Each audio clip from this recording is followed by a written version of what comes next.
Hello there. We are back, y'all. It is Wednesday, November 28th, 2018. And this, well, you already know, this is the A-Side Live Chat Podcast. Thank you so much for joining us. I hope all you guys out there having a great little start to your week. Hopefully the holiday break was as relaxing and stress-free as possible for our American listeners out there. And hey, like I said always, thank you so much for spending your time here today with us. We certainly appreciate it. My name is Shaun Al-Shatti, and there is a ton to talk about today.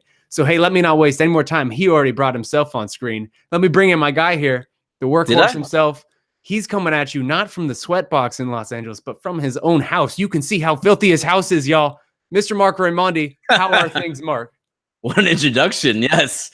Here's Marc. See how filthy his apartment is. Fantastic. Thanks very much. I'm doing well. Thank you, Shaun. I'm very excited for the A-side this week. There's lots to talk about. Couple spider things to discuss. Your moment has finally come. I'm very excited about this. This is good stuff. I am home today at my apartment because I jacked up my back lifting earlier this week on Monday night. Deadlift did not agree with me. I pulled something and I'm laid up at home right now. So here we are. Man, you still made the Valentina Shevchenko media lunch yesterday, though. How about that? I'm a trooper. Just a little drugged up, I imagine, though. I mean, there might have been some drugs involved with that. Man, you can't be out there hurting your back. I'm already out here with an old man back. We need at least one combined back between us on this show. You can't do that. You can injure other parts of your body, but you can't hurt your back. No, I'll be good. I'll be good. I feel better already. I should be back in the swing of things. Hopefully back into exercising and going back to the gym next week. I'm hoping, knock on wood, and I'll be good for my travel later on this month, or I guess next month, December. Yeah, I guess December starts soon, and we have the end of the year show. That'll be fun for us. We'll both be there. But in the meantime, we have a loaded show for you guys today. UFC Beijing, that's in the books. Francis Ngannou, Alistair Overeem making big statements, letting us know they're not done yet. Now we have a ridiculously jam-packed weekend here in combat sports ahead of us. 2 UFC events in 2 days, 2 Bellator events in 2 days, plus Tyson Fury versus Deontay Wilder if you're in the boxing realm. Whole lot more. But hey, as we always say about this time, this is your guys' show. So let's talk about whatever you want us to talk about. You can ask us a question on the MMA Fighting page below. Any question that gets 3 recommendations, that's going to turn green, and those will get priority. Or you can ask us a question on Twitter using the hashtags The A-Side and Chat Rappers. A replay of this podcast will be up immediately following the show on YouTube. Also going to be up on iTunes, Google Play, Spotify, SoundCloud, Stitcher, wherever else you get your pods later today. And hey, if there's somewhere out there that you listen to pods and we're not up there, let Marc or I know, and we will fix that ASAP. And man, with that, let's jump into this craziness. Let's answer some damn questions, Mr. Marc Raimondi. Are you ready?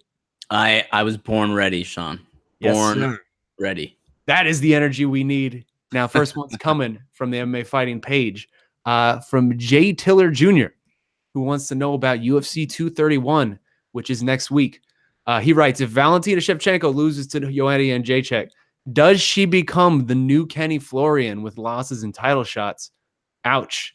So, Marc, let's take a broader look at this fight, Joanna Jedrzejczyk versus Valentina Shevchenko. Yeah. I guess to start off, let's answer his question.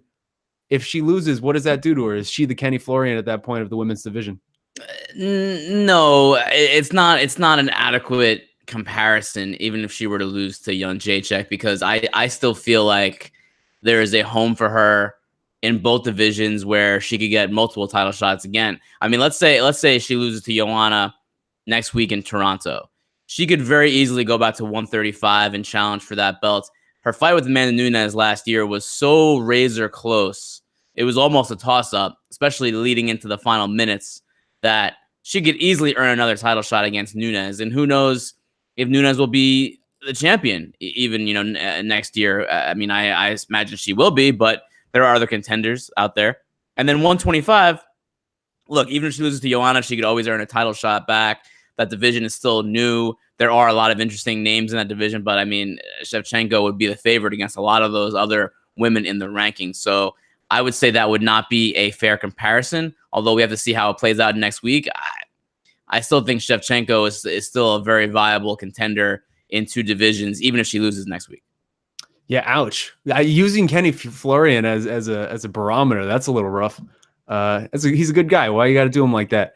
This is only her second title shot though. Like it seems like we've been through a lot more with her because of all these cancellations and stops and starts, and then the Nunes fight when that fight was canceled the day of, and her history with title shots has been very significant at this point, but she's actually only fought for the title once. And like you said, that fight was razor close. I think a lot of people still believe she won that fight.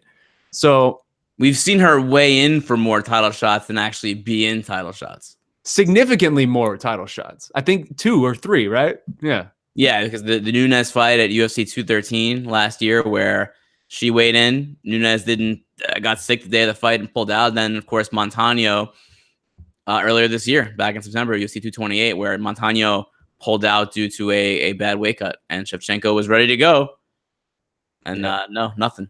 Yeah, no and I'm sure we'll get into this fight a lot more next week. We might have to. By the way, we might have to do an early show next week because I got travel. That's right. To Toronto, but we'll probably get into this fight more next week. But just in general, let's take an early look at it, man, because the top of that card, UFC 231 in Toronto, Max Holloway, Brian Ortega, and now this. That's a hell of a twosome, man. Like, that is as good as you can ask for in this sport. Which fight are you into? Which fight are you more excited just leading into this?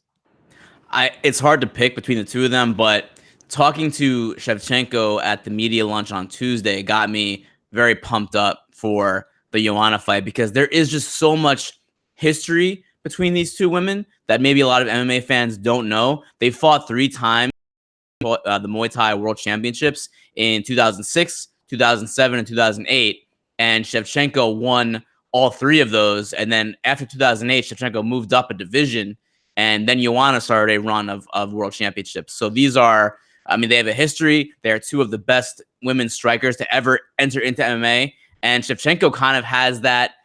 She has a number. She has Joanna's number. So it's so interesting to see the mindset. You know, we've seen Joanna in different situations in MMA, in the UFC, where she was someone who was the favorite and she was intimidating to her opponent.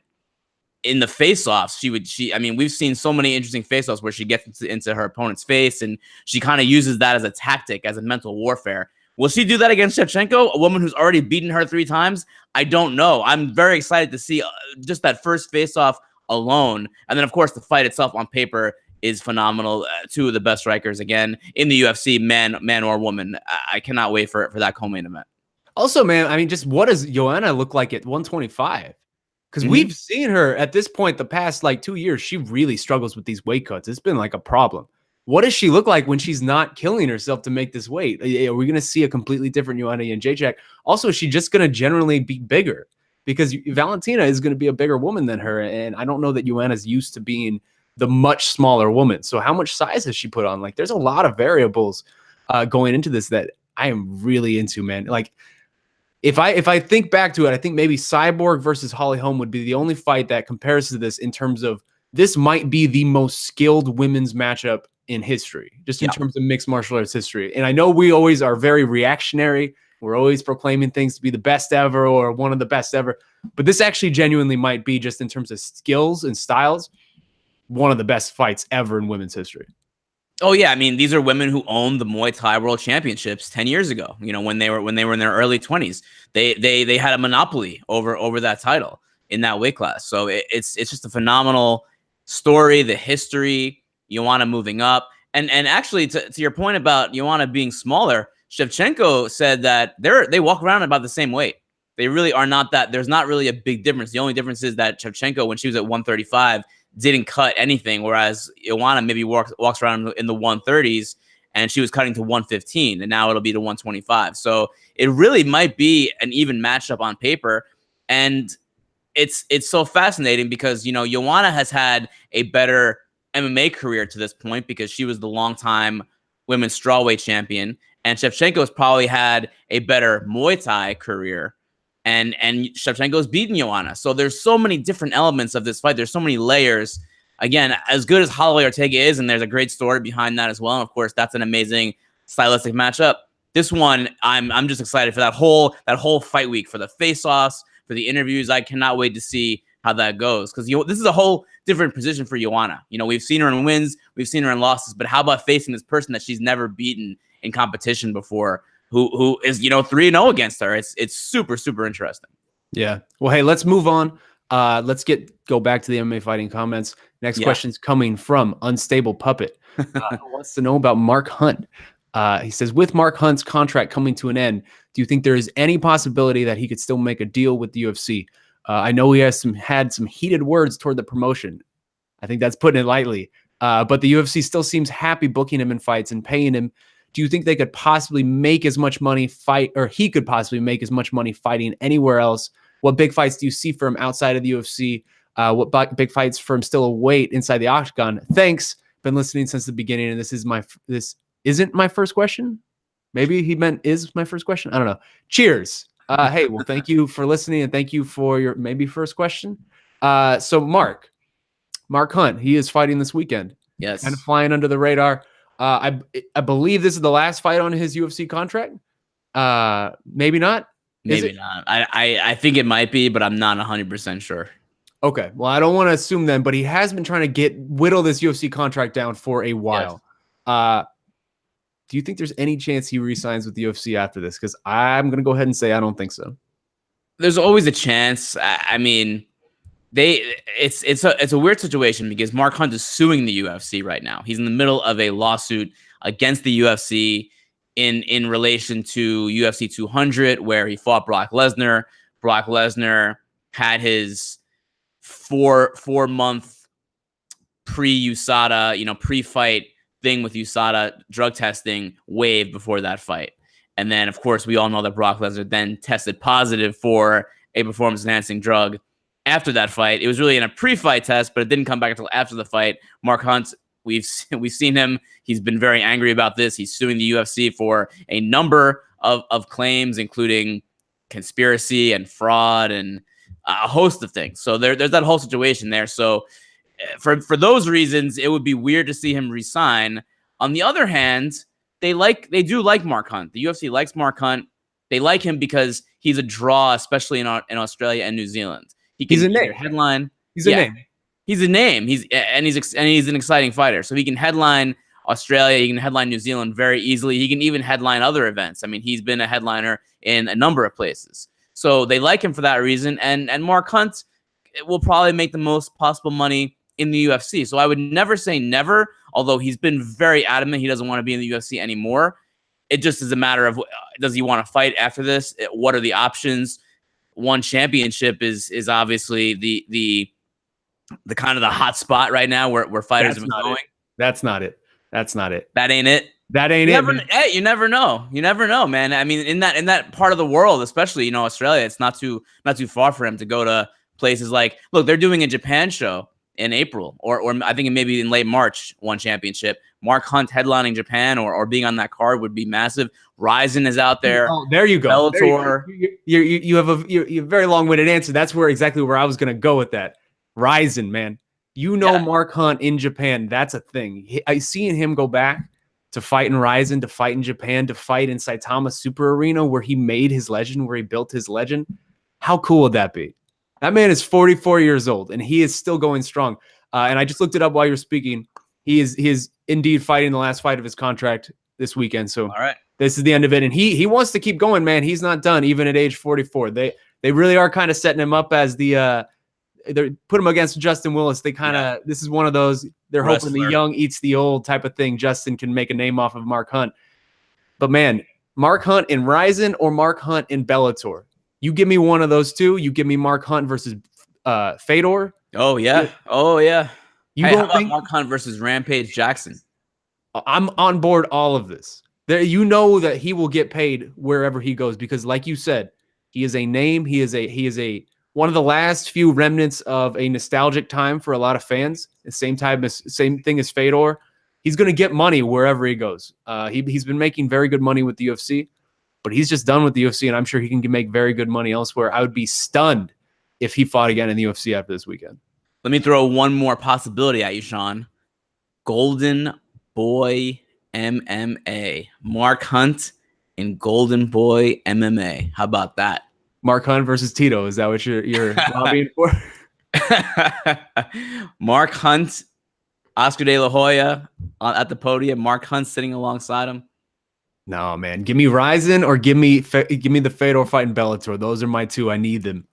I want it. He's 44. Like that also, before we move on, that feels like the correct way to go out on this sport, right? Where rather than being fed to all these young lions, take the seniors tour, man. Fight the guys of your generation. Just kind of go out, not having to fight a slew of young heavyweight killers coming up when you're in your mid 40s.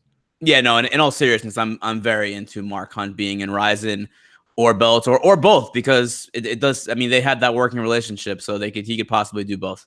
Yeah. Well, hey, let's move on. You want to go next? Yeah. From the MMAfighting.com comments section from Trey Ballard. Oh, this is right in my wheelhouse, Shaun. You've been waiting for this one. In my wheelhouse. Adesanya versus Silva. Tell us your initial thoughts upon learning that the UFC had booked Silva versus Adesanya. Yes, that's right. Silva's name goes first, ladies and gentlemen. It's Silva versus Adesanya, not the other way around. By the time the cage door closes, Silva will be nearly 44 years old and will not have competed in 2 years. And we all just watched what Adesanya did to Derek Brunson, who, by the way, was who Silva was gifted a decision against when he last competed. Just to clarify that, Anderson Silva did win that fight on paper. Just saying. I mean, he was gifted the decision. Are you arguing that? What is this? Anderson Silva won that fight. When you look at the record books, Anderson Silva beat Derek Brunson. Anyway, right. Would you like to answer the man's question? Yes, please. My first thought was, oh God, please know why. My second thought was Marc Raimondi needs to apologize to everyone, including me, including all of you out there. This is his fault. I put the blame for this fight 100% on you. I kind of hate you for it. You willed this into existence, incessantly saying that Anderson Silva needed to fight one of these guys and continually saying Israel would be a good one. I can't tell you how much I don't like this fight. And it's fantastic. Hold on. Because I know you have lots to say about this. So I preface it with, I can't tell you how much I don't like it, but I do understand it. I will say that I do understand it. That's what this game is just we were talking about with Mark Hunt. It's the young eat the old. That's the cycle of life in this. And I understand Anderson Silva is a name in Israel, and a win over Anderson Silva will do more for Israel Adesanya than a win over a guy like Jacare, just in terms of the general public. 100%. It's going to be on ESPN, SportsCenter, wherever you're looking. People will see it more likely than not than if he fought the Jacare fight. But man, the fan in me just hates it. I hate it so much. I just can't. I don't want to see. When I first came to MMA, when I was not a journalist, just a fan watching the sport and enjoying it, Anderson Silva was my guy, man. Anderson Silva was my favorite fighter. He was the one who got me into this. He was a wizard. He was someone superhuman who basically had the ability to travel back in time and know exactly what people were going to do. And it was just incredible. He was one of the reasons I got into this. And to see him go out fighting a guy like Israel Adesanya, and I feel like we probably know what this fight's going to look like. It's probably going to be pretty rough. I hate it, man. I understand this is the way of combat sports, but I do not want to see Anderson Silva get starched out like that or just outclassed like that, just in general. This is not appealing to me. This is a brilliant stroke of matchmaking. There's no other way to look at it. This is fantastic. I really love this fight. It's the one that I suggested right after Adesanya won. In fact, I even asked Dana White in the post-fight press conference at UFC 230 about Anderson Silva for Adesanya, and he ducked my question, but I ended up being right. And the reason why I love it is because of what you said. Because look, Adesanya was on the MMA Hour on Monday, and he was, I thought, incredibly compelling about his love for Silva, for what Silva has meant to his career, and for what this fight means to him. He was emotional about what this fight means to him. It has a great backstory because this is almost the not the student, because they weren't really mentor and student, but Silva was a guy that he idolized, and now he's getting a chance to fight the man that he idolized in Anderson Silva, one of the greatest of all time, who, yes, he's up there in age. We know he's in his 40s 43 now. Years old, Marc. 43 years old. Yes, we know Adesanya is the young, hungry lion. He's 43 years old with a style predicated on reflexes, man. Yes, I'm well aware of all of these things. And look, I know that the odds are stacked against Adesanya in this fight because he's fighting the GOAT.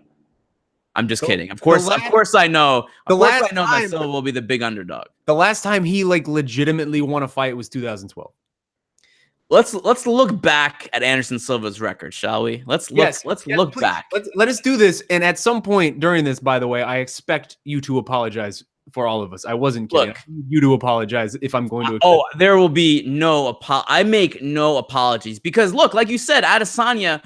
Look, he is the future of the middleweight division. I think Adesanya can be one of the biggest stars in the UFC before long, and he needs that signature win over a big name like someone like Anderson Silva to do that. And now he has that opportunity. As our friend and videographer from MMA Fighting, Casey Leiden, wrote on Twitter a few days ago, SportsCenter tweeted about this fight, and they tweeted it about it from the perspective of Anderson Silva, not Adesanya, because the casual fan still knows Adesanya. If it wasn't Anderson Silva in that fight, if it was Adesanya against any other middleweight, SportsCenter would not have tweeted about it. But they did because it was Anderson Silva. Anyway, I digress. Anderson Silva's record. He has those 2 losses to Chris Weidman. Here's what he's done since the losses to Chris Weidman. He fought Nick Diaz, which he won that fight. Yes, it was later overturned to a no contest because of a failed drug test, but he won that fight, right? He won that fight on PEDs. He won that fight in the cage, whatever. On PEDs against a welterweight. He won that fight. Against the welterweight. He won that fight. In his next fight, he fought Michael Bisping, which he basically knocked out Michael Bisping in that fight. He basically knocked out the man. He knocked him out. And then there was that weird, the weird thing in the end of the round, and he lost. He basically knocked out. Anderson Silva, the Anderson Silva that we all know and love, would have never lost to Michael Bisping if he was not a 40-year-old man. I'm just saying he lost. But he did more damage in that fight than Bisping did to him. And he lost. Whatever. He lost on paper, yes, I agree. But he almost finished Bisping, and he probably should have if he continued hitting him. Right? Are we in agreement there? You're taking the logic that I just said about Derek Brunson, and you're using it both ways for Anderson. You can't go both ways. No, that's not true. He either lost or he won. That is not true. He either lost or he won. He either lost because Brunson was never close to finishing Anderson Silva in that fight. But he never. All right, continue. Okay. His next fight was Daniel Cormier, the freaking GOAT, the double champ, on like a day notice, like after like notice. Appendix surgery. By the way, he had like some kind of gallbladder surgery, which I know very well because I had just had the same surgery. So Anderson Silva and I are bonded by our gallbladder surgeries. We don't have gallbladders anymore, so we're like twins. The Spider and I. Anyway, he took a fight on 1 day notice, like 6 weeks after gallbladder surgery against Daniel Cormier, who is maybe the best fighter on the planet. And he survived 3 rounds and actually hurt Daniel Cormier in the 3rd round. I want to jump in there because Daniel Cormier would never ever say this publicly ever, and maybe even not say this privately. But deep down, do you actually believe that he put 100% into that fight and trying to finish Anderson Silva? Because he dominated Anderson Silva, and it very much felt and looked like he was taking it a little bit easy on the aging legend who had really helped him out by taking a fight on 1 day's notice after surgery. How dare you insinuate that Daniel Cormier at UFC 200 would not give 100%? Anyway, Silva lasted the entire 3 rounds, hurt Cormier in the 3rd round on 1 day notice, like 2 months after gallbladder surgery. He also got 10-8'd multiple rounds. 1 day notice, just after gallbladder surgery, okay? You're cherry picking here. Okay, that's what I thought. That is what you thought. In his next fight, he beat Derek Brunson by unanimous decision. So you could look at it, if you take away the Cormier fight on 1 day notice, Anderson Silva is undefeated since he lost to Weidman twice. Undefeated. What? If you really look at it. What? Just look at it. Look, he's undefeated. That's what I'm telling you. You just took 3 times when he didn't win and somehow flipped it to say that he won those fights. If you take away the 1 day, he didn't have to do that. He did that to help out UFC 200 against Cormier. So I looked up that out. You take that out. That's he gets a mulligan. He gets a mulligan. That's an aberration. You take that out, and Anderson Silva is undefeated in the UFC since the 2 Weidman losses. I looked up MMA decisions from UFC 208, which is when Anderson Silva fought Derek Brunson. And it's about, I'm not going to count it on air, but it's about 20-5 in terms of people saying Brunson won that fight to Silva. He won that fight against Derek Brunson. Look at the record book. So we obviously are not in disagreement for this. At some point, I'm going to get an apology from you. Maybe it's the night of, after Anderson Silva has horrible things done to him by Israel Adesanya. But before we move on, something new about this fight coming out this morning. I believe it was Dana White told ESPN that Anderson Silva could potentially get a title shot if he beats Israel Adesanya. I think it was Anderson Silva who told ESPN that. Yes. Yeah, there you go. You're right. I'm going to go ahead and guess that you're on board for this as well, since you just love sending the old man out to get beaten up. If Anderson Silva beats Israel Adesanya, of course he deserves a title shot. Are you kidding me? That's obvious. 100%. So you give Anderson Silva a title shot off of one controversial win, one win over Israel, and multiple drug suspensions. He's Anderson freaking Silva. Yes, of course. You crazy? I'm so disappointed in you. Robert Whittaker versus Anderson Silva. Come on. That's great. You disgust me, Marc Raimondi. He was going to fight Gastelum last year. Remember that? I'm going to be so sad when terrible things happen to Anderson Silva and I have to just watch it. That's all, man. It's like a fight game. I get it, but there's some guys that you don't want to see that too. That some guys that feel like they're above that, the legends of the game in like the real sense of just like things they accomplished were just legendary on a scale that no one else has. I don't want to see this. I really don't. But hey, man, it's gonna happen. I can't. Me complaining doesn't matter. We've been talking about this for like 10 minutes, so I guess let's move on. Anderson Silva is a grown man. He can make his own decisions. Yes, he is a grown, middle-aged man. You are right. Let's move on. Yeah. Back to the MMAfighting.com comments from Zaku Kokegi. Which situation was worse? Chuck versus Tito 3 or CM Punk getting 2 fights in the UFC?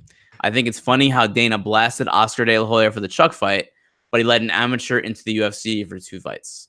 Speaking of old middle-aged men, okay. CM Punk is not too middle-aged. What's that? CM Punk is not that old. Oh, I meant Tito and Chuck. Yeah, I know what you meant. So you were in the arena for this one. I was. What was that like? I mean, to be honest with you, the arena was pumping. It was people were really excited about that fight in arena. It had that big fight feel when they were walking out. There was a lot of I would go as far as say that there was electricity in the building. What about when the fight started? Like, what was the actual feeling when everyone kind of realized what this was about to be? I think there was still excitement and curiosity. I think really the big thing was curiosity. What kind of Chuck Liddell would show up 8 years later against Tito Ortiz? How would he look? Does he still have that thing with Tito where he's in Tito's head and Tito can't beat him? And we found out pretty quickly that was no longer the case.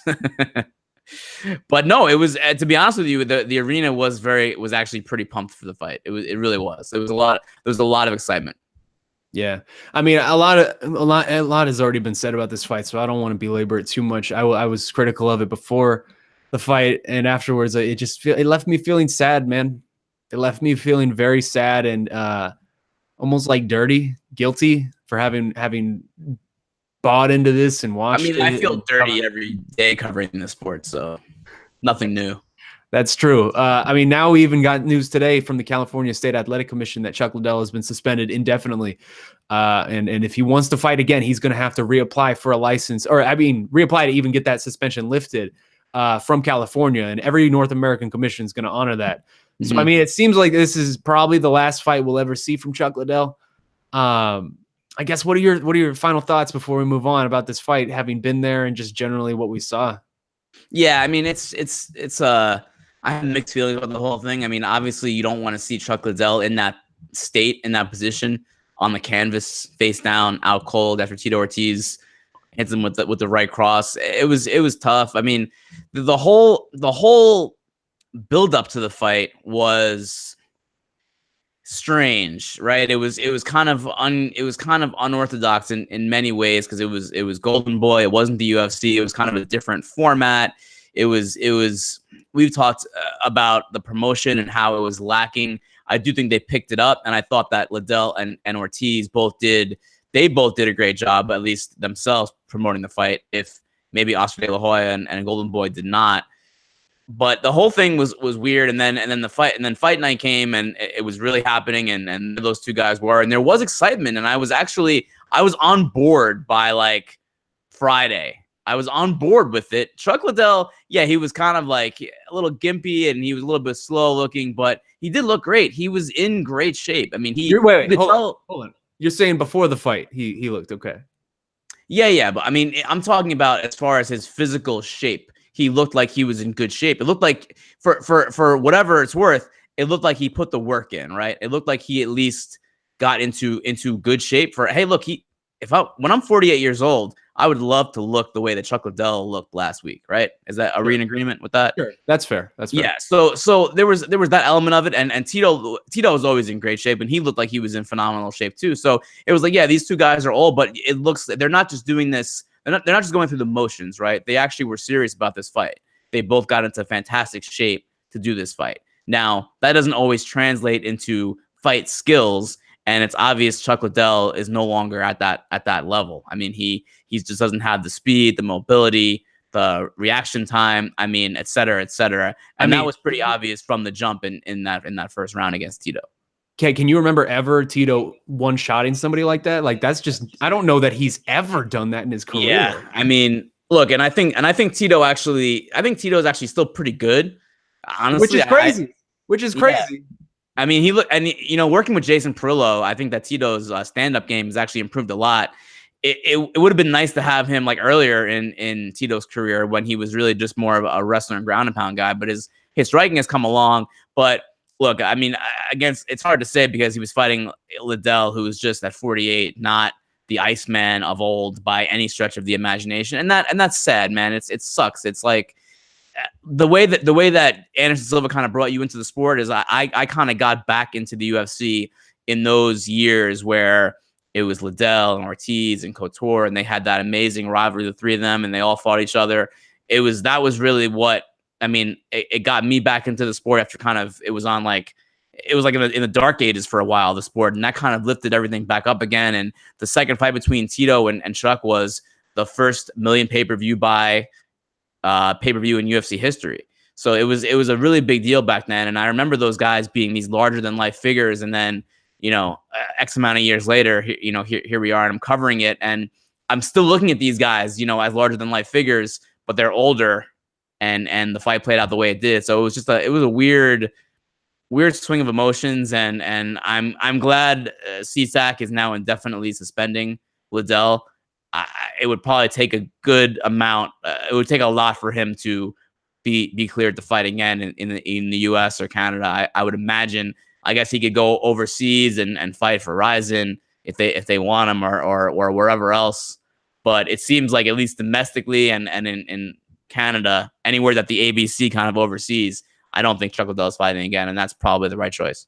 That's 100% the right choice. And I guess before we move on, one last thing that occurred to me. I mean, it's kind of weird. We were asked last week by a newer fan why it is that Tito is sort of looked at as a joke in some way. And even though he's like a legend in the sport, and that's just not a very common thing for someone to have such a decorated career, have so many accolades, have so much importance in the sport, and still be looked at as a little bit of a joke.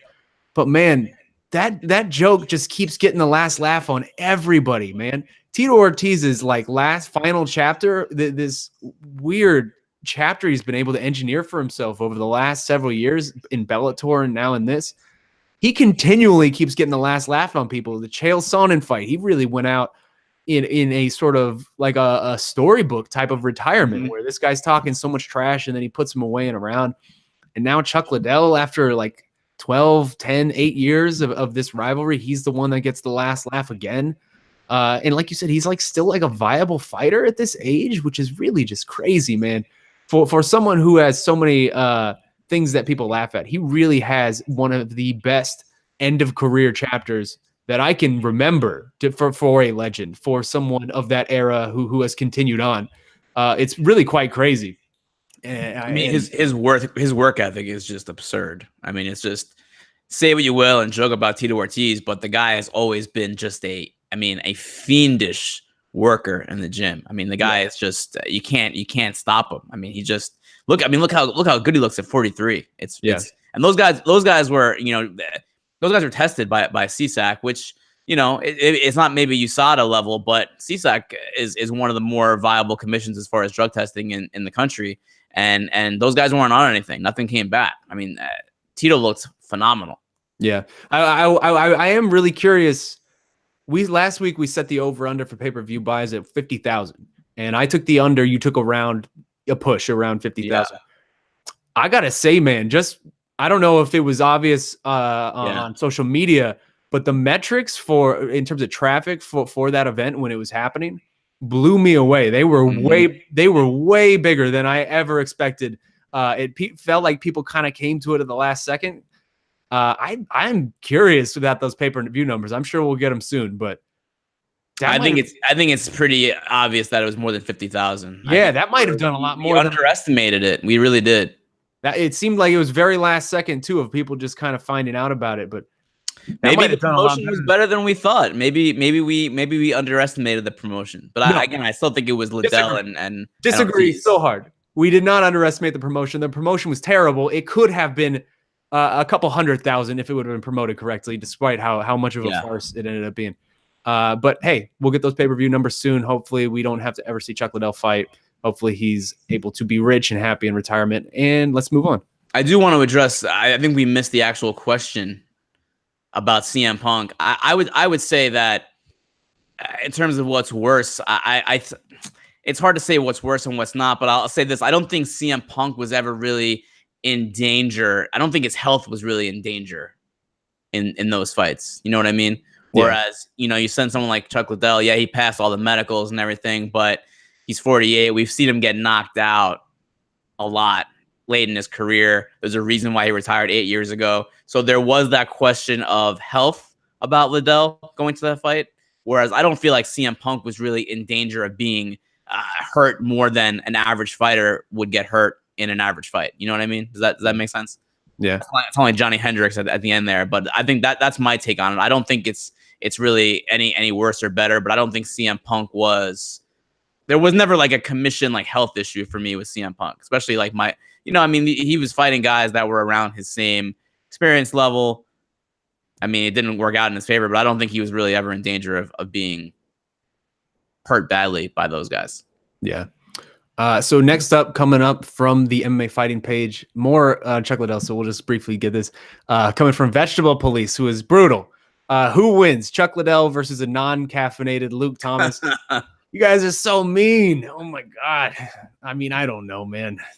It depends. Are we talking about a non-caffeinated Luke Thomas? So is he drinking like a non-caffeinated diet soda? I think the idea is Dr. Pepper or something. He's a big grouch when he is not caffeinated, so he'd be extra mean. But maybe doesn't have that cardio to last him because he's not caffeinated. I don't even have an answer for this. I have no idea. I need to know specifics. Is it like Diet Mountain Dew? Is he drinking like Diet Dr. Pepper? I need to know these things. What else has he been consuming? All right. So Vegetable Police, you gotta give us the nuances of your question, and then Marc will give you a prediction. But I would say Luke because size, and he doesn't have his chin is probably intact. What's next, Marc? All right, back to MMA fighting comments from Lucian, who always likes to throw us some curveballs on the A side. This one is not quite. It's more of a fastball down the middle. Northcutt's future, greatest of weeks as always. Thanks, Lucian. After asking about Trump and pro wrestling last week, those are really popular topics, by the way, I tried to come up with a question about Habib's journey in the Muslim world, but thought you might not enjoy that. So instead, I was curious, do you see Sage making his way to Bellator? Where do you feel his ceiling as a fighter based on what do you feel is his ceiling as a fighter based on what you've seen so far? And do you think Sage having to compete on such a high level while still so green has damaged his potential at all? No, I don't think it's damaged his potential at all. I'm actually genuinely surprised that the UFC is letting Sage Northcutt go. And I don't know that it's the way Dana White phrased it seemed very much like promoter speak, because it was like more of we're letting him go out and get seasoning and maybe he'll come back. That's not the case, man. Sage learned a lot about seasoning from Tyron Woodley. You can put salt and pepper on both sides. Both sides.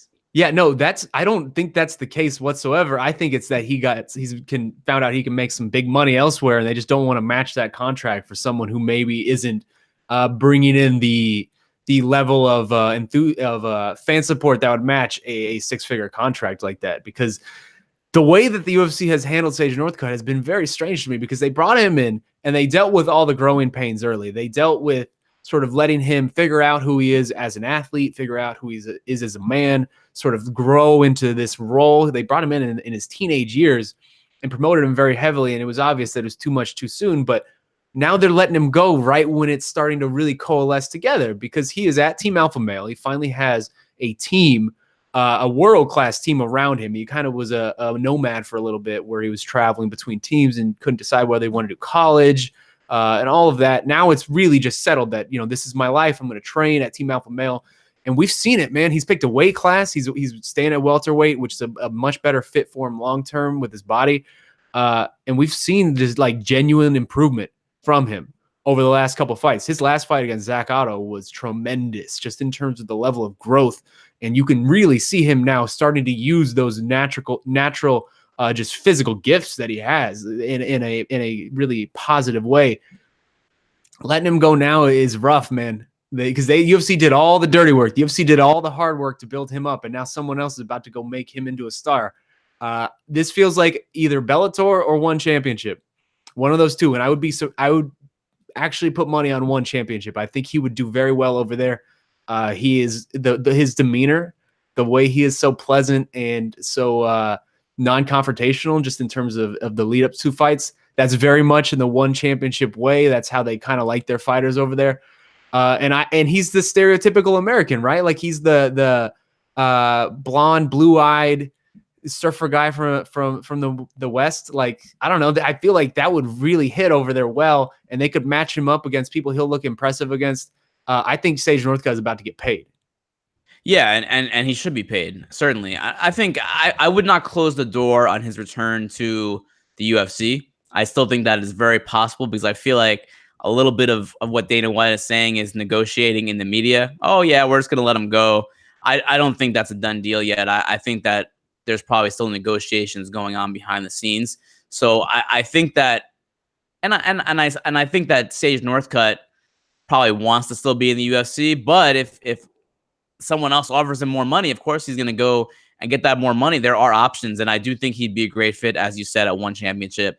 I think that they're doing a lot of big things, and he's a guy they could also kind of build around. I think he'd be a good fit in Bellator. I think that, look, I mean, down the line, Aaron Pico versus Sage Northcutt would be absolutely insane.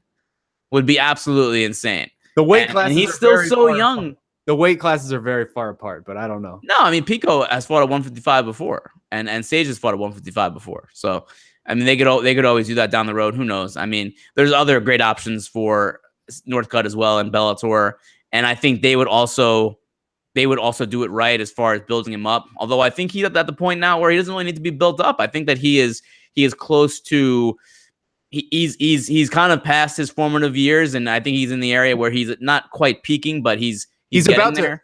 He's about to make the leap. Like, he's about to make that leap from just the prospect. Too young to actually like something where we can see where you're going to be in like a couple years. Yeah. No, I mean, I think his future is very bright. He's still in his early 20s. I mean, he's still athletically, he's still far away from his peak. So I think the most important thing is for him to get paid.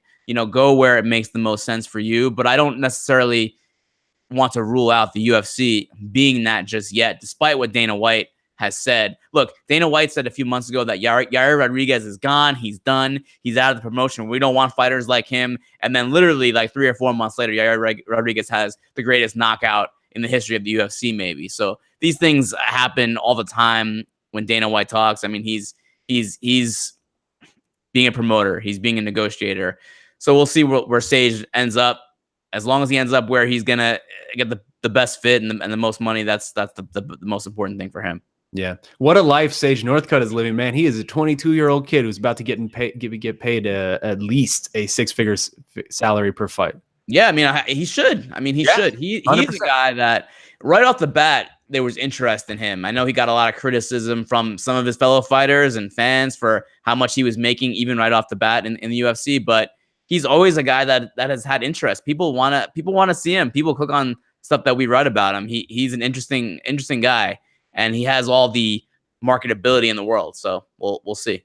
Yeah. Coming up next on MMA Fighting Page from Lodovic, who wants to talk about UFC Beijing. Who is Francis Ngannou, he asks. I don't usually pay attention to these short promos before every fight, but I literally had goosebumps as Francis was saying with his calm voice, this is more than a fight. I'm not fighting for the victory. I'm fighting to claim a little bit of myself, to claim a little bit of my person, of Francis Ngannou, of who he is. This is on par with the most humble pre-fight talks I've ever heard, yet very confident at the same time. He always seems that way, yet for some reason Dana was telling us he has a huge ego. Therefore, I wonder, what is he really like? What kind of impression did he make on you in person? Also, do you think his I need to have fun in there attitude will now keep him on the right track? And what can we expect from him in the future? Thanks. P.S. Now that Anderson is booked, I hope Marc will stop with that matchmaking nonsense. I hope so too, but Marc is just going to be the worst matchmaker ever for the rest of time. That's just how this goes. So, but hey, man, UFC Beijing, Francis Ngannou came in there really at a must-win crossroads. Yeah. He was supposed to have the most incredible 2018, and his 2018 has been anything but. It has been the worst possible year he could have asked for. He needed to have at least some kind of victory in Beijing. He ends up going out and winning in less than a minute in a tremendous fight, and really like dispelling a lot of the doubters too, because Curtis Blaydes is probably one of the best wrestlers in the heavyweight division, and it felt like Francis needed to win that kind of fight against a wrestler the caliber of Curtis Blaydes after the thing that happened with Stipe Miocic. So, Marc, I mean, just generally, what were your takeaways from that fight? And I guess also to answer the question from Lodovic, what do you take from Francis Ngannou's talk about, I need to have fun in there, and what's the impression he made on you? Yeah, I mean, 2018 started, and we're talking about Francis Ngannou kind of the same way we're talking about Israel Adesanya now, right? Where next big thing type stuff, like, wow, this guy, he was actually further along than Adesanya is, because he was going into a title shot in January of this past year. And if he won that fight, off the knockout of the year over one of the top contenders. Right. Breakthrough fighter of the year, knockout of the year in 2017 for Ngannou, the same way that Adesanya, I think, is a lock for breakthrough fighter this year. Ngannou was that guy last year. And he was in a position where if he beat Stipe Miocic, they were going to strap a rocket ship to this man, and he was going to be everywhere. He was going to be on every talk show, every late night show. He was going to be one of the UFC's big stars. The building round, they had already given him that Under Armour sponsorship. He was one of their guys. So he went from that in January to losing to Miocic, to losing one of the most bizarre, strange, odd, lackluster, listless fights I've ever seen against Derek Lewis in July, which prompted me to have to do a shoey, which I have not forgotten, by the way. Yeah. So he lost that fight, and he barely threw any strikes. It was insane how horrible that fight was. And then he was booked to fight Curtis Blaydes, who is one of the toughest young guys in the division, possibly the best wrestler in the heavyweight division, also a prospect. Well, Daniel Cormier exists. Okay, yes, you're right. That's a good point. One of the best wrestling contender who is not the champion in the division, most likely. A guy that is on pace to get a title shot very soon. Almost that this was like a title eliminator in some ways for Blaydes. So Blaydes almost became the guy in that division. And Ngannou was almost an afterthought. They put him in this fight against Blaydes in Beijing. It happened like in the middle of the night in the US. where on Fight Pass. So they buried Ngannou. So they went from him being the hottest prospect in the world to burying him in Beijing on Fight Pass in the middle of the night here. And which it would have been very easy for Ngannou to say, like, man, it's that's it. The candle is burnt out. He goes out there and knocks out Blades in under a minute. And that is an incredible performance. And the whole stuff about his ego, like, we don't really know.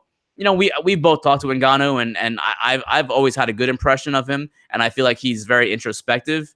And to me, when he said after the Lewis fight that he brought fear with him into the octagon, that is a big thing for an athlete, especially a combat sports athlete, to admit, to say, I had fear.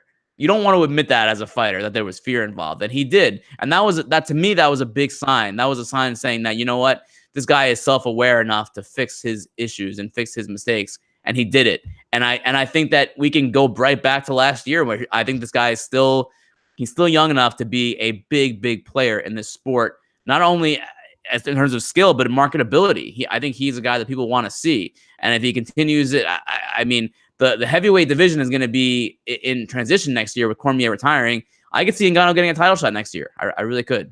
I think one more win could get him there. Yeah, I mean, if there's any division where things can change and is so volatile in a second, it's heavyweight, right? One win and all of a sudden he's back in the conversation. Same with Alistair Overeem, who did the exact same thing in Beijing.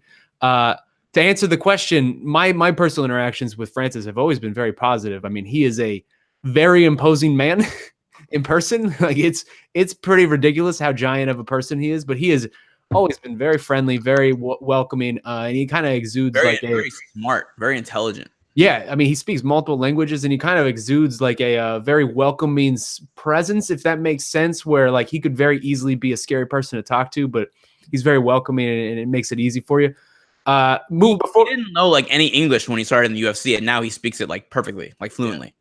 But really quickly before we move on, the fight I would like to see for him next, Alexander Volkov. I think that would be a perfect continuation of trying to build himself back up. Volkov just lost, obviously, to Derek Lewis at the last second. I like that fight. That's a good fight. I would like to see him fight the winner of this Saturday's fight between Tai Tuivasa and Junior Dos Santos. That's not bad, too, although I kind of want to keep Tai on a different track so far, but we'll see. Either way. Can't go wrong either way. Yeah. So what's next? Yeah. So back to the MMAfighting.com comments from JStore. A quick round of over-unders. You ready for this? Let's do it. Over or under? Over-under. Israel Adesanya and Jon Jones will ever fight in the octagon. I'm not really sure these are really over-unders. These sound almost like true or false, but in question form. Yeah, that's not an over-under. So let's adapt. Let's kind of shape this. Will Israel Adesanya and Jon Jones ever fight in the octagon? No, I don't think so. Israel's already a small middleweight, man. Like, it's surprising. Yeah. When he first started, I thought he was going to struggle just based on size. The fact that he barely cuts anything. He comes in under the 185 every fight. Yeah, the fact that he has been so successful despite being the smallest guy out there every time, that's been impressive. I don't see him going up to 205 against a monster like Jon. Yeah, no, that would be there's like a 35-pound difference between those two guys, if not more. So no. Under, I guess. False? I don't know. 2, Israel Adesanya will lose a fight before he wins a UFC championship. Oh, this is a good one. Tough one. Man, I'm gonna say no. I think he's gonna continue to win, and I think he's gonna be champion in 2019. He has sold me. I have become a full believer of Israel Adesanya, the last style bender, over the course of this year. Yeah, I'm with you. I think that happens. I think he's the middleweight champ in 2019. I really do. Sometimes you can just feel it with this stuff, man. If he can get by Anderson Silva, though, that's not a guarantee. Sometimes you can just feel it with this stuff, man, and he really does feel like he has that destiny written all over him. 3, Daniel Cormier will fight at least twice after March 20th, 2018, his 40th birthday. So twice after March. Correct. No, he won't. If anything, he'll do one more and that's it. But even then, I would be surprised. No, I don't think so. I don't think he fights again after March. I know they're going to try to get him to fight Jon Jones. I think he's done in March. If you remember back at the UFC 230 post-fight press conference, Cormier said something. I think people have forgotten what he said. He said that he has something on the horizon that's going to pay him even more than he's getting paid in the UFC, even more than he's getting paid for commentary. He said it's not WWE. I don't know what it is, but I imagine it's something in television or something like that. I have an idea of what it is, and if it is what I think it is, he's not coming back. Yeah, so there really may be no reason for Daniel Cormier to fight again after that. 4, we will see Michael Bisping fight in the UFC again. I hope not. No, I don't want to. I would be. He's going to probably get enshrined in the Hall of Fame next year. Like, let him call it a career. He should be in the Hall of Fame, and he should go in next year. I'm going to say no, but maybe for Golden Boy MMA one day. No way. He's a UFC lifer. He would never.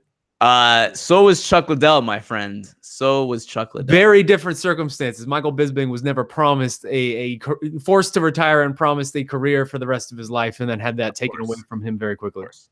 5, Khabib does some sort of major time-wasting, light-delaying event outside the octagon before he fights Tony Ferguson. Said another way, Khabib does something that delays the Ferguson fight until May of 2019 or later. That's not really delaying the fight. Yeah, I'm going to say no. I'm going to will this fight into existence. I need this fight. No, everyone knows that I need this fight injected into my veins. I'm going to say that all of this talk, obviously he would love that Mayweather payday, but he can't do anything anyway until all of this is figured out with Nevada, who takes so long to figure out things. So all of this is time wasting, would be wasted anyway. I'm going to say no. Well, I mean, I think that he already did the time-wasting thing, the flight-delaying thing, and that was jumping out of the octagon and trying to curb stomp Dylan Dennis after UFC 229, his fight with Conor McGregor. I think that's already going to delay his fight against Ferguson or whoever it may be. They keep pushing this Floyd Mayweather narrative. I don't know how truth or how truthful or how much validity there is in a Khabib versus Mayweather situation. I can't imagine there is. I still think Ferguson is probably the fight. But I mean, Khabib's going to get suspended. Khabib's going to be suspended by the Nevada Commission. We don't know how long it's going to be. It could be 3 months. It could be 6 months. It could be 9 months. It could be a year. Also, let me just throw in real quick. That suspension, just so you guys know, would be retroactive. So it wouldn't be the moment that he got suspended. It would be from the moment of UFC 229. So it's not like he would be suspended for the next year or something. Right. But JSTOR or Gestore, he's saying May 2019. Let's say Khabib is suspended 6 months. He's not coming back before May 2019. I mean, that would be the earliest he could even come back if he were to be suspended 6 months. If it's 9 months, we're talking about even later than that, possibly like International Fight Week or after. So I don't think we see Khabib until, I don't think we see him until the second or third quarter of 2019. I do feel that way. Yeah, I could see him maybe doing like an International Fight Week type of thing.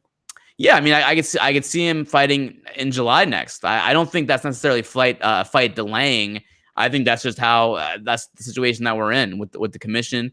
We just don't know. I mean, it'll really be dependent on the commission. I mean, the March fight is in Vegas, right? I believe it's March 2nd, and it seems like they already kind of have that. I mean, they're trying to do Nick Diaz versus Masvidal. They're probably going to need a title fight for that. It could be Woodley versus Covington.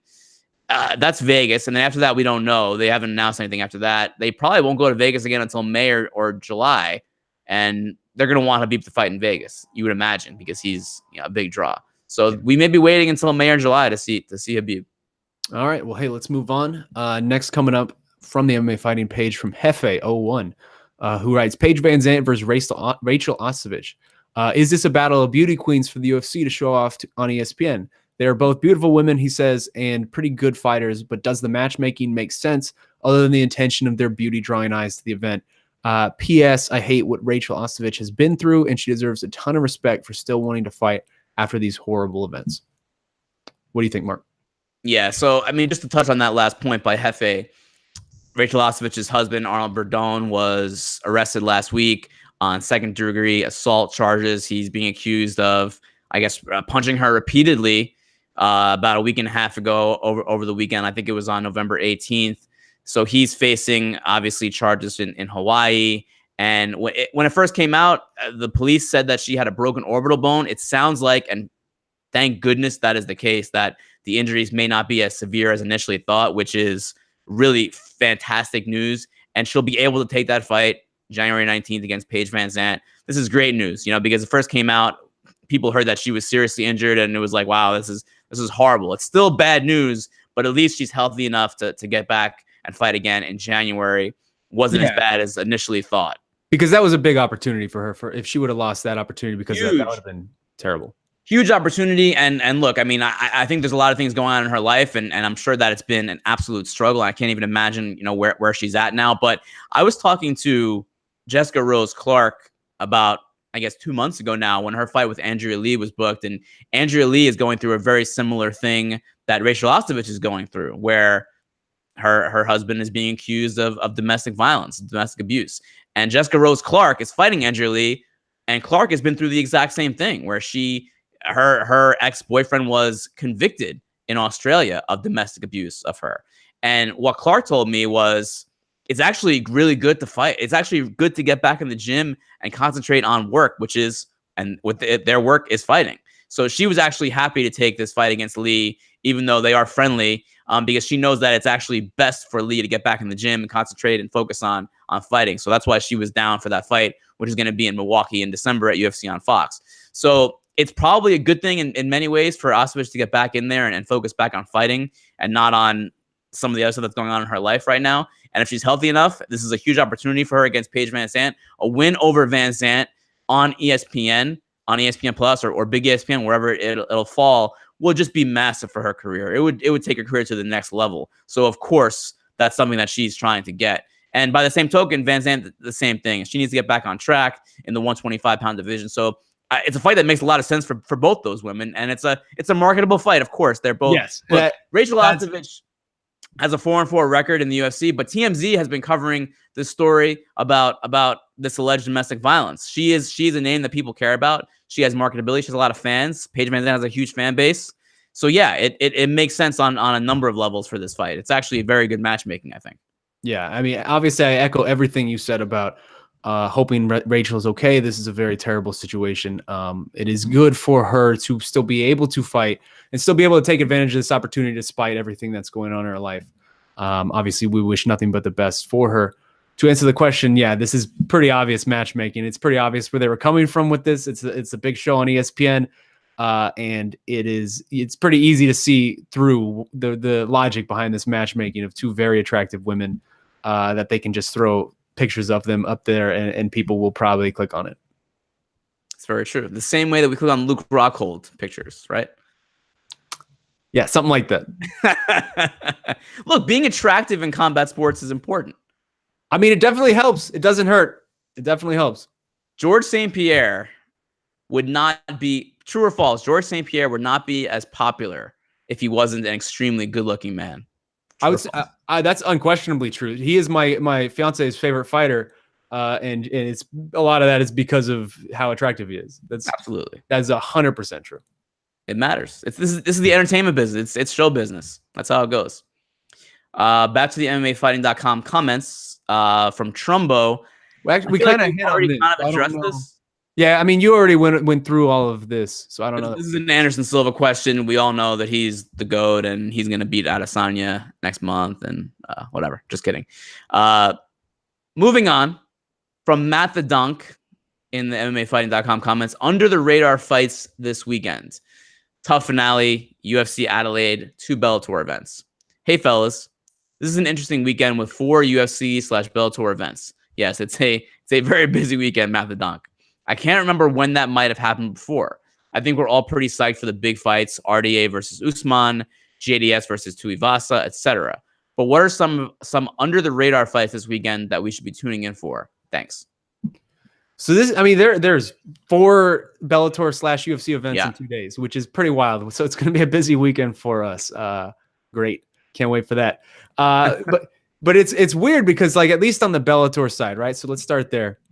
The Friday event, the undercard is much better than the main card. It's a really interesting undercard. Like, I don't understand. I think the placement of a lot of these fights, like, because the undercard itself, has Daniel Weichel versus Goto Yamauchi, which is basically probably the best fight on that card, plus Joe Schilling, plus Joe Warren and Shaun Bunch. That's another good fight. That's right. Those are 3 fights that probably should be on the main card. I don't understand the card placement at all. Gerald Harris is on the prelims.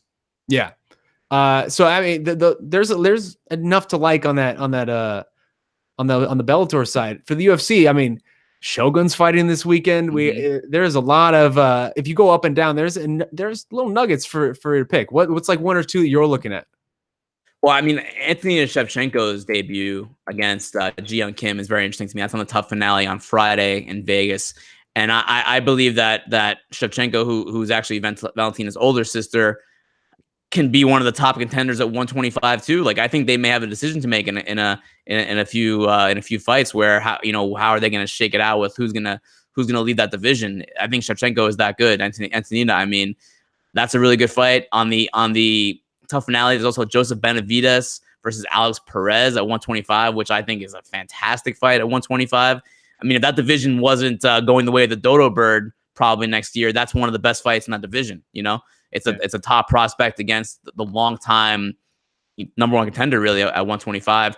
I mean, there's a few good fights. Also at 125 in Adelaide is Wilson Hayes against Ben Wen. So it's good stuff. Jake Matthews versus Tony Martin. Tony Martin just scored a huge knockout over Ryan LaFleur. I think that was at UFC 229.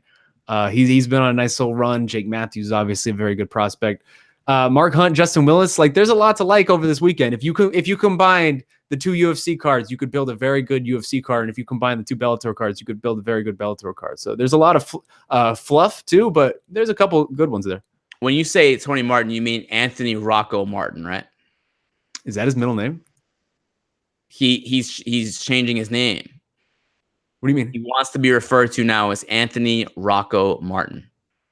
I like it. Because I mean, I love it. I think that it makes sense. Tony Martin is just the most generic. It's like a creative fighter name. But Anthony Rocco Martin, you remember that name? Anthony Rocco Martin gets a win on Saturday. You're like, all right, Anthony Rocco Martin's got a win. He's doing it. All right. Well, hey, the next totally no sold. Totally no sold. Hey man, I agree with you, but we are running low on time, so let's get to Twitter because the last question on MMA fighting was also about Anderson versus Israel, and we talked quite a bit about that. You're obviously very wrong on that, but you'll never admit it. Very right. So let's if jump that's over. Wrong, I don't want to be right, Shaun. So let's jump over to Twitter and start answering some Twitter questions. You got anything up first? From Diddy Bop. If DC and John Jones were to have a trilogy fight at heavyweight, how much, if any, would the weight factor into their skill sets? Basically, he's asking who would have the advantage and how would that shake out at heavyweight between those 2 guys? I think it would be a massive difference. I mean, I've said this a lot. I think Daniel Cormier is a natural heavyweight. I think he is a diminished form of himself when he fights at 205, especially now as he nears the age of 40 and he's really just gone through so many decades of weight cuts.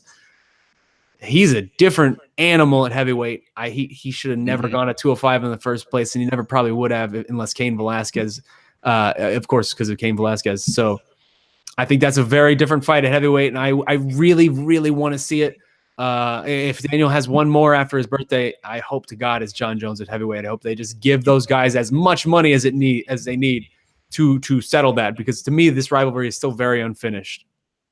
I mean, I think it is a big difference between heavyweight and light heavyweight for Daniel Cormier, because he walks around in the 240s, in the high 240s, probably closer to 250. Cormier, and when he's fighting at 205, he has to cut all that weight.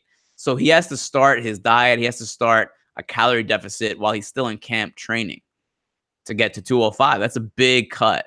And then he cuts a lot of water on the last, day or two. So if he didn't have to do that, we've seen it against Stipe Miocic. What a fresh, healthy, not weight cutting Daniel Cormier looks like. We saw it against Derek Lewis. He's an absolute monster heavyweight. He's definitely a natural heavyweight. Everyone in his team would agree with that. Everyone in his team knows that DC is actually a heavyweight, and it would be a better DC against John Jones. Now, does that mean DC automatically beats John Jones at heavyweight? No, I would not say that at all. I think it's a very competitive fight still, But certainly it is fascinating because we see a DC who's not going through a disgusting, horrible, oppressive weight cut. You see a healthy, fresh DC with power in his hands, better cardio. So yeah, there are advantages for DC at heavyweight. Does it mean he goes in there and beats John Jones and finishes him? I don't know about that, but I think it's a really, really, really good fight. And I'd love to see it. Yeah. Next up, coming on Twitter from the legend Eduardo Bueno, who was one of our contest winners last week. Right. He got a free Liddell Tito Ortiz pay-per-view so he could be sad at the end of the night. He asks, Rafael dos Anjos, Shogun, and JDS are all fighting young prospects this week. Yeah. It may be the end for a whole generation of Brazilian fighters. Do you think that the UFC is giving up on the Brazilian market? We don't have a new generation ready to replace the old one. Paulo Costa, my man, he is the future for the Brazilian fighters. But, I mean, that's a really interesting question. He's not wrong. It feels as though the generation of Brazilian fighters that really carried the torch, especially, you count your old friend Anderson Silva in there. A lot of these guys are done, man. A lot of these guys are getting close to done, or at least on the tail ends of their career. What do you think? What do you think about his question? Yeah, I mean, it's not specific to me. To Brazilian fighters. It's just this is the way that the UFC has been matchmaking now the last few months and really few years. It's in the same vein as this Israel Adesanya versus Anderson Silva fight, where you take the hot young prospect, you put him or her up against an established name in the division who's been there, who people know, and if they get that win, it elevates them, at least theoretically. They did the same thing with Yair Rodriguez and BJ Penn, and that it was a sad loss for BJ Penn, but Rodriguez elevated himself, and then he fought Frankie Edgar and he lost, the veteran Frankie Edgar, so he couldn't get over that hump. So I think these fights are more in the vein of Rodriguez versus Frankie Edgar, in that I don't think by any means that Dos Anjos is washed up. I think Dos Anjos could win that fight against Usman. Same thing for Junior Dos Santos. I think he could very easily beat Tai Tuivasa. So I don't think these guys are washed up. I think they're certainly veterans and established names, and a win over them would elevate the younger fighter. But I don't think it's a complete. I think it's good matchmaking. I don't think it's anything like. It's certainly no Chuck Liddell versus Tito Ortiz, if that makes sense. Yeah, I agree with you. Back to the Twitter machine from Adam Bosco. How beneficial is it to the sport that ex-fighters like Frank Trigg and Chris Lieben are starting to ref/judge higher profile fights? I mean, it's certainly cool. It's almost like a I don't know. It's a nice warm feeling when you see one of these guys, right? Like if you see Frank Trigg all of a sudden just in the ring reffing, or you see Chris Lieben who reffed some of the Liddell Ortiz fights. It's just a cool, like, nostalgic feeling, man. Like, oh man, these guys, they're still in it. I think that I would rather see that and then, focus their efforts towards that than Chris Lieben fighting bare knuckle boxing. Like, yeah, there are ways to stay in this sport. Obviously, it's much less paying ways, but there are ways to stay in this sport without suffering severe brain damage or even putting yourself at risk of severe brain damage. But also just in general, I think getting those guys in those positions to at least be referees. I don't know about judges, because it seems like a lot of fighters are really bad judges. I don't know that might be just some bias from them though. They're in the room with these guys, so they see it differently than us. But they've got to go through the certification process, right? I mean, you don't just walk in and say, "Hey, I'm a fighter, I can be a judge." You gotta pass the classes and everything. Oh, for sure. And I think in general, the more moving forward, the more of these kind of old guard guys that we get in these positions, whether it's refereeing or just any type of officiating or even judging. It's only a positive for the sport, because it really does. I would rather have someone who's been in there, who knows that situation, be in there than a referee who's never fought.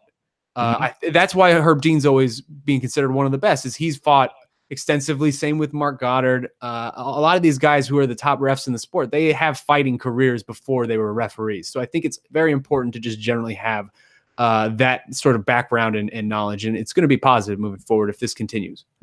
Yeah, I mean, that's always the criticism, right? When we talk about refs and judges, is like, do we really know what these people do? They know what they're looking at?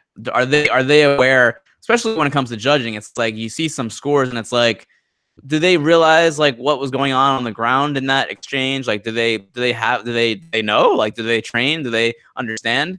And you don't have to, and just to be clear, you don't have to train to understand Brazilian Jiu-Jitsu or striking, but you need to know, you need to at least be a student of the game. And if you're a fighter, that comes with it. And then they're already set. And I think CSAC and Camo, which is the California Athletic, the amateur sanctioning body, they have a great system where fighters like Frank Trigg and Chris Lieben start out, the retired fighters, they come in and they start out at the low level and they do amateur fights and they grow. Like Frank Trigg did like hundreds of amateur fights before he was ever put on a pro show in California. And now he's doing pro fights. And Chris Lieben is kind of going through the same path where he's only doing amateurs right now and he's moving his way up and he's getting a certain amount of rounds. And they still have to do the certification courses. I think Frank Trigg said on Ariel Helwani on the MMA Hour, like I think it was a year ago, that he failed John McCarthy's certification course like multiple times before he actually passed, and then went on to start doing amateur shows. Then he wanted to get a certain amount of rounds and fights in before getting pro. So I think it's great. I think that if fighters are serious about this and to stay in the game and they want to do it and they put the work in, I think it's fantastic to have guys who have that firsthand experience reffing and judging. I think it's great. Yeah. Let's move on. Next question coming on not on MMA Fighting, but on Twitter from loyal listener Zuha01, who asks, do you see Max Holloway moving up in weight next year, irrespective of the result at UFC 231, to cement his legacy and keeping health in mind as well? I feel there are more exciting matchups for him at lightweight rather than featherweight after 231. So this is an interesting question, Mark. I mean, we've talked about this in the past, but it really is coming down now where, I mean, that's next week. That fight is next week. Yep. We're going to learn a lot about Max Holloway and his current state next week. I'm sure that'll be just a general narrative around the week in Toronto of his health and his weight cut and just how he's feeling. As he gets older, that featherweight cut is very difficult. That is not an easy cut, and it seems to be getting harder and harder. I think in some time in 2019, we're going to see him fight at lightweight. Oh, I don't think there's any doubt. I think without a doubt in 2019, he's fighting a lightweight. I would not be shocked if next week was his last featherweight fight, win or lose. I think that the weight cut is too much. And I'm honestly very concerned about his weight cut next week. I mean, I really hope that he weighs in healthy and he fights Ortega next week. But after seeing him in July, we were both there, Shaun. It was very concerning to see what kind of shape Holloway was in. And we still don't know. And it seems like he doesn't know what that health issue was. So there's still a lot of unknown, and he hasn't had a weight cut since then. So it's very concerning. I hope it all goes well. And again, health is the most important thing. And it'll be much healthier for him at 155. And there's a ton of fight. 155 is so ridiculously loaded that there are tons of fights out there for him. How about like Max Holloway versus Justin Gaethje? I mean, that's just absurd. Holloway versus Cowboy Cerrone. Like, how cool would that be? Like, there's so many interesting fights for him up there.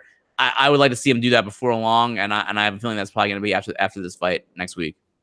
You're over here looking like Saget with this light just going right through your eye, looking like a big scar. Here. All right, I'll try to readjust. Yes, look at the rest of Mark's filthy apartment. Look at the rest of Mark's filthy apartment. It's not that filthy. I'm just kidding. Could be worse.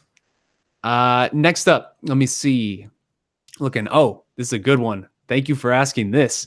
Next one's coming from Steven Rodina, who on Twitter asks, important question, which is better, Metroid Fusion on Game Boy Advance or Super Metroid? What? Oh, and he adds an MMA question. Is it just me, or do spirited, entertaining old guy fights like Fedor Mir and Wandy versus Rampage 4 feel a lot more palatable now after seeing what Chuck Tito looked like? So I'm going to answer the first part of that. Metroid Fusion is great. Super Metroid is one of the greatest games of all time. It's maybe the greatest game of all time, in my opinion, or the second greatest, if you could put Castlevania Symphony of the Night up there too. But as much as I love Fusion, it's got to be Super Metroid. And Mark's over here acting too cool for school. What are you talking about? Mark's over here acting too cool for school. Meanwhile, if you talk about Ronda Rousey pro wrestling, he'll talk for 40 minutes. So get out of here with that. Ronda Rousey is a former UFC women's bantamweight champion. What is Metroid Fusion, Android, iPhone, Candy Crush? What is that? Is that person former UFC champion? It's only a legendary thing in a medium that basically the entire world plays outside of you. So it's okay. I don't know what any of that stuff means, man. That's like a different language to me. What are we talking about? So Super Metroid's the answer there. The MMA question, though, do old guys, the spirited, entertaining old guy fights like Fedor Mir and Juan D. Oh, yeah. 4, they do feel more palatable now after seeing Chuck Tito 3. I will say that created some form of a baseline where it can't get worse than that. So hey, Rampage versus Vanderlei was a banger in San Jose. Yeah. So was Mir versus Fedor. Mir versus Fedor was a banger too. Yeah, absolutely. It goes Chuck Tito 4 or 3 at the bottom, and then like Ken Shamrock, Hoist Gracie, the last Bellator one. You think that was better than Chuck versus Tito?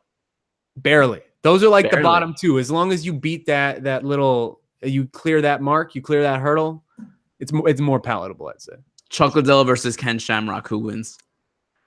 Oh God, Jesus, I don't know, man. Nobody wins. Let's move on.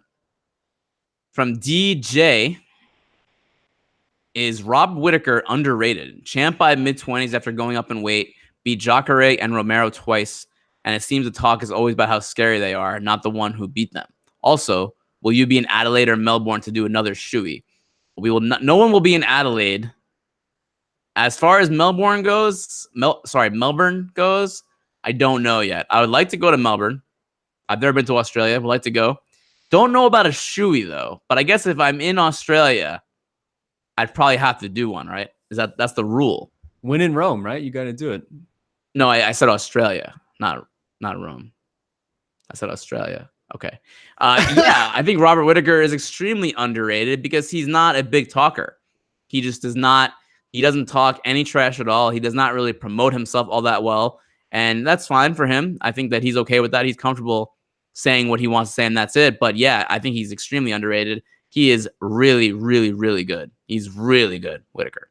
He's extremely underrated, and I think part of that is what you said is correct, where he doesn't talk at all, really. And actually, he very much hates doing the media and sort of the promotion for the fight. But I think also part of the reason he's underrated is he kind of came out of nowhere. Yeah, he was a middling welterweight, and then he moved up to middleweight, and very quickly, very suddenly, just became a destroyer of worlds. And his rise was very quiet. Like, he was crushing people, but he wasn't making a lot of noise about it. And all of a sudden, there he was knocking out Jacare. Like, that just seemed to happen out of nowhere. So he's underrated, yes, but I think there's a lot of factors that go into it. I cannot wait for the Gastelum fight, though. That's going to be good. I have not watched a second of The Ultimate Fighter, but I am still excited for that fight. Yeah, that's going to be great. Let's move on. Let's get one more, and then we'll do the promo and get out of here. One more. That's it. I'm seeing a lot of doubles. All right. We kind of touched on this a little bit, but I guess we can go real quick on Khabib from Zuha. How do you see lightweight division playing out in below scenarios? 1, Khabib getting up to 6 months suspension. 2, Khabib getting suspended from 6 to 12 months. And then he writes 2 again, and obviously that's not possible because it can only be 1, 2. 3, Khabib getting 1 year or more. First of all, Shaun, what do you think is a fair suspension for Khabib? Of course, that hearing will be December 10th in Las Vegas, or December 11th. It's one of those. It's definitely one of those. I think it's the 10th. I think it's a Monday. I think he's going to get 6 months. 6 months. 6 months feels about right to me, at least. It could be more. It really could be. What about McGregor? How much do you think McGregor gets? That's interesting. Does he even get a suspension? Maybe he'll get like a 3 month, 4 month. I feel like they're going to give him less. Right. Which would already be like up pretty much by the time that thing happens. Yeah. What about you? I mean, you're the commission. You're the commission guy. You tell me. What do you think? Yeah, I mean, I think Khabib could get like a 9 month. I think he could. Again, this is completely speculation. I really don't know for sure. I have no idea what they're thinking, but I think it could be 9 months. I could see Conor getting, like you said, 3-6 months, and then the other guys involved probably less. But I don't know. It's gonna be crazy the next few weeks because it's pretty close to see. December 10th is what, 2 weeks away now. So we'll see. It's gonna be a circus. I'll be in Vegas for that, for the commission meeting. Jesus Christ, this year has gone by fast, man. Oh, it's ridiculous. We started this in July, this show, and we've done every week since July, and it's almost December. That's unreal to me. It feels like we just started 2018. I know. The older you get, it seems like the quicker the years go by. So true. So true. Well, hey, man, let's do the promo, and then we can get out of here. Do you want to go first? Do you want me to go first? You can go first. All right. Because I don't really actually have anything, so... You're not supposed to tell people that, Marc. Look, I'm honest. What can I say? It was gonna be about the GOAT, Anderson Silva, but we've already touched on all that stuff, so I don't know what else I have to say at this point. All right. Well, I'll go ahead and start. So, Marc, I mean, it's funny to me because it seems like the more things change, the more things stay the same, especially it seems in MMA, right? Because it was somewhat of a throwback weekend this past week, Marc. Look one direction, and Tito Ortiz is out here actually fighting Chuck Liddell in a very surreal sight. The flame shorts versus the ice shorts. It was all very surreal before it got depressing. And then look another, and it was Alistair Overeem knocking out another young blood in China and reminding us that he's just not dead yet. And it's a curious thing, man, because it struck me as I was watching this weekend that there's been plenty of nostalgia in the air just in general in our little sport in 2018. And it really just goes to show how weird and unpredictable this whole thing is, man. This whole sport that we love so much. So I'm going to read you a list. And this list is actually coming from Smoogie MMA on Twitter. He's a great follow. Go out there and follow him if you'd like. But here's a list of names, Marc. You stole something from Twitter for your promo? Here's a list of names, and you might recognize a few, okay? Fedor Emelianenko, Crow Cop, Alistair Overeem, Sergey Karatanov, Tito Ortiz, Rampage Jackson, Takanori Gomi, Antonio Rogerio Nogueira, Bob Sapp, Gilbert Ivel, and Manoa Man. So what do all these men have in common?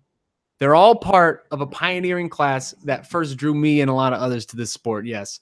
They're all legends of mixed martial arts in their own way, other than maybe Bob Sapp. But when you look at that list, it is essentially a 11-man roster up and down of MMA All-Stars from like 2005. But that's not it. Every single one of those men, all 11 of them, have won a fight in the last 14 months, and all 11 of them are riding some kind of winning streak, even if it's just a winning streak of one. If you take out Manoa Man on that list, although I don't know why you would ever want to take out Manoa Man, all 10 of those others have won a fight this year. Their most recent fight here and now in 2018, more than a decade removed from their days when they just owned the mixed martial arts world, all of them.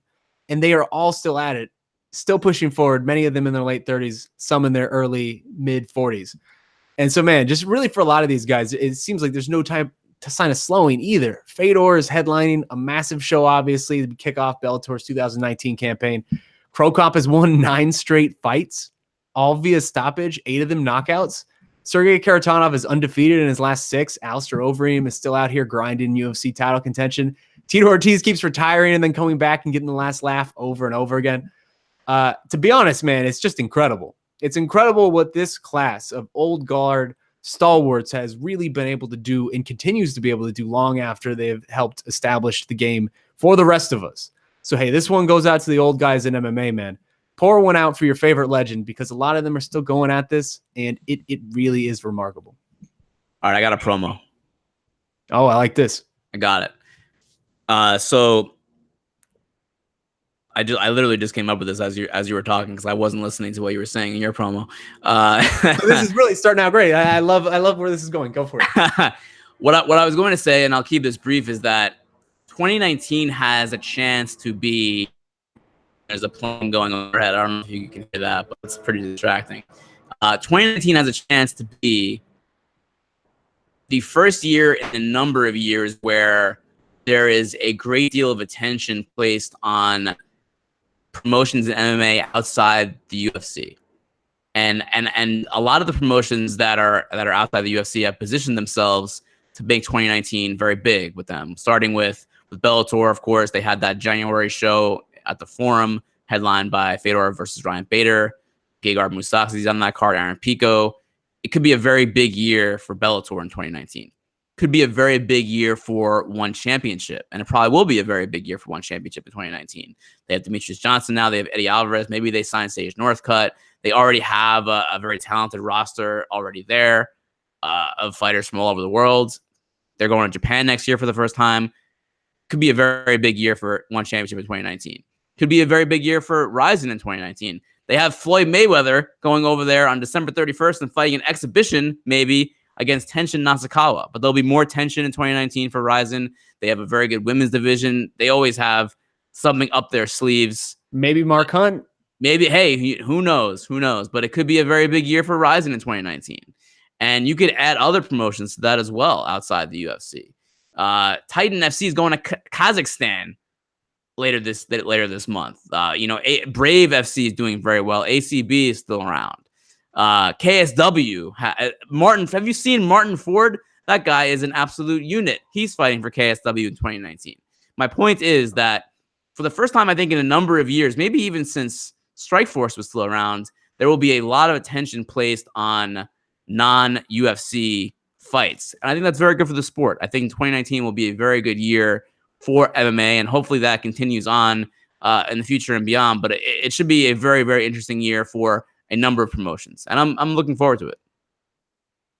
So your promo was about how good 2019 is going to be. All right, that was great. Good for. Look, I was specific. It was. I'm just. Am kidding. I wrong?